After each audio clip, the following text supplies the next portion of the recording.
కూటమి అధికారంలోకి వచ్చినప్పటి నుంచి జగన్మోహన్ రెడ్డి గారు ఒక్కొక్క ఇష్యూని సీజనల్గా ఒక్కొక్క ఇష్యూ తీసుకొచ్చి దాన్ని రచ్చ చేయాలని చూస్తున్నారు. అండ్ మనం విట్నెస్ చేసాం. కానీ రాష్ట్ర ప్రజలు నిజంగా గొప్ప చైతన్యవంతులు. ఎందుకంటే వాళ్ళు టేకప్ చేసిన ఏ ఇష్యూ కూడా సక్సెస్ కాలేదు యాజ్ ఆఫ్ మై నాలెడ్జ్. అలాగే ఇప్పుడు డిఎస్సి విషయంలో కూడా వాళ్ళు చేయడము, ప్రభుత్వం వివరణ ఇవ్వడం జరిగింది. ఇక్కడ నా క్వశ్చన్ ఏంటంటే బాబుజీ గారు, మీరు ఎక్కువ ఈ ప్రజల్లో తిరిగి ప్రజా ఉద్యమాలు వీళ్ళందరికీ మీరు క్లోజ్గా ఉంటారు కదా.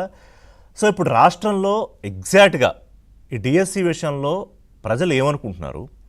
ఇప్పుడు నిన్న ప్రభుత్వం చెప్పిన తర్వాత సరే అది మండల్లో చెప్పలేదా ఇంకోటి చెప్పలేదా అని వీళ్ళు అడుగుతున్నారు, తర్వాత మాట్లాడదాం. దీనికి ఫుల్ స్టాప్ పెట్టచ్చా ప్రభుత్వం వైపు నుంచి? గ్యారంటీ గారు ఇచ్చి గారు, ముందుగా ప్యానెల్లో ఉన్న విద్యాసాగర్ గారికి, అంకమరావు గారికి, మీకు ఏబిఎన్ ప్రేక్షకులకు నమస్కారం. నిన్న చంద్రబాబు నాయుడు గారు మాట్లాడిన తర్వాత, లోకేష్ గారు మాట్లాడిన తర్వాత, మండలంలో చర్చ జరిగిన తర్వాత స్పష్టంగా మరి జగన్మోహన్ రెడ్డి గారు లేకపోతే వైఎస్ఆర్సీపీ నాయకులు ఈ రోజుతో దాన్ని ముగించేస్తే వాళ్ళకి ఆ పార్టీ గౌరవన మిగిలి ఉంటది. రాష్ట్ర రాజకీయాల్లో కూటమి ప్రభుత్వం అధికారంకి వచ్చిన తర్వాత జగన్మోహన్ రెడ్డి గారు ఆయన పార్టీ పొలిటికల్ లో ఫౌల్ గేమ్ ఆడుతున్నారు. వాళ్ళు ఏ రోజు కూడా ఒరిజినల్ గా రాజకీయంగా ఒక అంశాన్ని లేవనెత్తడంలో గాని లేకపోతే ఆ అంశం పైన ప్రభుత్వంతో సమాధానం చెప్పించడంలో కానీ ఫెయిల్ అవుతున్నారు. దానికి కారణం ఏంటి? వాళ్ళకి లోతైనటువంటి అధ్యయనం లేకపోవడం, అజ్ఞానంతో ప్రతి అంశాన్ని ప్రజల ముందు పెట్టడం. ఉదాహరణకి పెద్ద అంశంగా తీసుకుంటే డిఎస్సి అంశమే. డిఎస్సి అంశాన్ని ఎందుకు వాళ్ళు రచ్చ చేస్తున్నారంటే, గ్రూప్ 1 అంశాన్ని చంద్రబాబు నాయుడు గారు ముట్టుకోకుండా ఉంటారు. ఆ ఉండడం కోసం డైవర్షన్ చేస్తున్నారు. వాస్తవానికి ఈరోజు ప్రజలకి 100% డిఎస్సిలో ఎటువంటి అక్రమాలు జరగలేదు అని అనడానికి 4 అంశాలు మనం స్పష్టంగా తీసుకోవాలి. ఒకటి, అధికారులు స్పష్టంగా చెప్పారు, పొరపాటు ఎక్కడైనా జరిగితే మా దగ్గరికి రండి, ఇదిగో పొరపాటు జరగడానికి లేదు, పొరపాటు జరగనివ్వలేదు, చాలా చిత్తశుద్ధితో పనిచేసామని చెప్పి ఉన్నత స్థాయి అధికారులు ఆధారాలతో ప్రెస్ మీట్ పెట్టి చెప్పారు.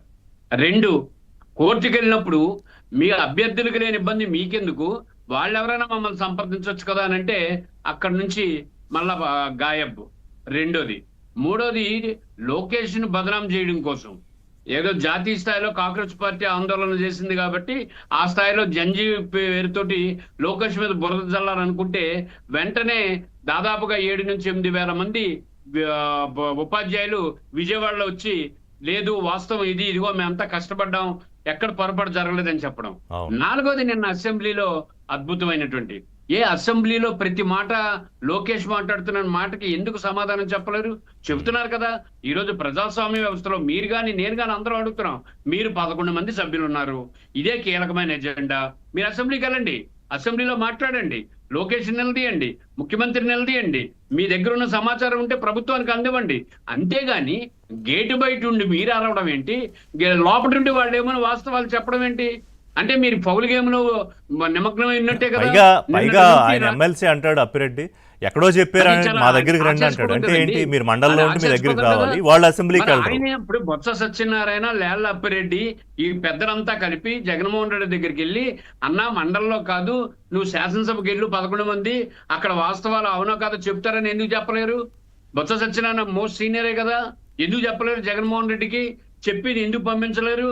ఎందుకంటే వాళ్ళకి తెలుసు ఇది పౌల్ గేమ్ అని, ఇది వాస్తవం కాదని తెలుసు, ఇందులో ప్రభుత్వం చిత్తశుద్ధిగా ఉన్నదని తెలుసు.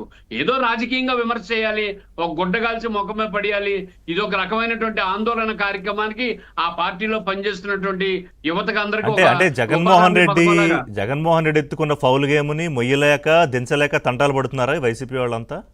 అనుమానం ఏముంది? ప్రతి చోట ప్రతి సమస్య. వాస్తవానికి ఒరిజినల్ గా రిషి గారు, ఈ రాష్ట్రంలో నిజంగా చిత్తశుద్ధి ఉంటే వాళ్ళకి ఓ రైతు సమస్యను తీసుకోమనండి, లేకపోతే ఇంకొకటి ఏదో సమస్య తీసుకోమండి, లేకపోతే ఆరోగ్యశ్రీ సమస్య తీసుకోమనండి, లేకపోతే అనేక సమస్యలు ఉన్నాయి. సమస్యలు లేకేం కాదు కదా. ప్రభుత్వం ఒక విధానంగా అభివృద్ధి వైపు అడుగులు వేస్తున్నప్పుడు అనేక సమస్యలు ఉంటాయి. నేను లోక్సత్తా నుంచి రాష్ట్ర అధ్యక్షుడిగా మీకు తెలుసు, నేను అనేక అంశాలని ప్రతినిత్యం అన్ని పార్టీల ముందు ప్రజల ముందు పెడుతూనే ఉన్నాను. ఈ ప్రజా సమస్యలు ఇవి మానేసి కేవలం లోకేష్, కేవలం చంద్రబాబు నాయుడు, లేకపోతే పవన్ కళ్యాణ్, ఇది కాదు కదా రాజకీయం అంటే. వాళ్ళ ముగ్గురు కాదు కదా రాజకీయం అంటే. రాజకీయం అంటే ప్రజాస్వామ్య వ్యవస్థలో ప్రజలు తమ సమస్యలు పరిష్కారం. పరిష్కారం చూపించలేకపోతే అధికారం ప్రతిపక్ష పార్టీ నుంచో అనుభవం ఉన్నటువంటి పార్టీగానే మీరు ఎలాగ ప్రతిపక్షం కాదు, కనీసం మీ 11 మంది శాసనసభ్యులు ఇది అని చెప్పాలి కదా. ఆ చెప్పే ప్రయత్నం ఎందుకు చేయలేకపోతున్నారు? ఈరోజు కీలకమైన సమస్యలు రాష్ట్రంలో అనేకమైన ఉన్నాయి, వాటి మీద గొంతెప్పలేదంటే మీకు ప్రజల పట్ల చిత్తశుద్ధి లేదు, ప్రజా సమస్యల నేను పట్ల అదే అవగాహన ఇప్పుడు సెకండ్ లేదు, సెషన్ లో అక్కడికే ప్రజా వస్తా, సమస్యలు ఎందుకంటే ఇందాక పరిష్కరించాలని నేను నా తెలీదు. ఇంట్రోలో కమిట్మెంట్ గురించి సార్. చెప్పాను కదా బాబ్జీ గారు, అవునండి, ఆ అవునండి. విషయంలో మాట్లాడదాం అది. సో ఇప్పుడు వైఎస్ఆర్సీపీ క్లియర్ గా అర్థమైంది కదా, వాళ్ళు ఎత్తుకున్న గేమ్ డిఎస్సి విషయంలో కూడా ఫెయిల్ అయిపోయింది అని. అలాగే అవును, నిన్న yes, ముఖ్యమంత్రి అర్థం ఒక స్టేట్మెంట్ అన్నారు, నా రాజకీయ చరిత్రలో ఏపీపీఎస్సి జగన్మోహన్ రెడ్డి గారు అలాంటి స్కామ్ ఇంత దాకా చూడలేదని. అంటే ఏంటి, అవును. లిక్కర్ స్కామ్ కన్నా ఇంకో స్కామ్ కన్నా చాలా పెద్దదని అర్థం కదా ముఖ్యమంత్రి గారి మాటల్లో. అంటే సిట్టి రిపోర్ట్ ఆయన చూపిస్తానంటున్నారు కదా. ఈ రోజు బహుశా అవును. డిస్కషన్, ఈ రోజు రేపు డిస్కషన్ నడుస్తుంది దానిపైన. రాష్ట్ర చరిత్ర అంటే ఎక్కడ కూడా ఏ రాష్ట్రంలో కూడా గ్రూప్ 1 పరీక్షల్లో ఇన్ని అవినీతి అవకతవకలు లేవు, ఇంత దారుణంగా అధికారులు ప్లస్ నాయకులు కలిపి చేసినటువంటి కుట్రలో భాగంగా చాలా మంది నష్టపోయారన్నది చంద్రబాబు నాయుడు గారు స్టేట్మెంట్ ఉద్దేశం. దానిపైన ఈ రోజు చర్చ చేస్తారు, ఈ రోజు రేపు. ఇది రాకుండా ఉండడం కోసమే ఇదంతా DSC డ్రామా. పెట్టిన పరిస్థితి. రైట్, అంతే కదండి. యా. అంకమరావు గారు మీ దగ్గరికి వచ్చి ఒక చిన్న బ్రేక్ తీసుకుంటా, బ్రేక్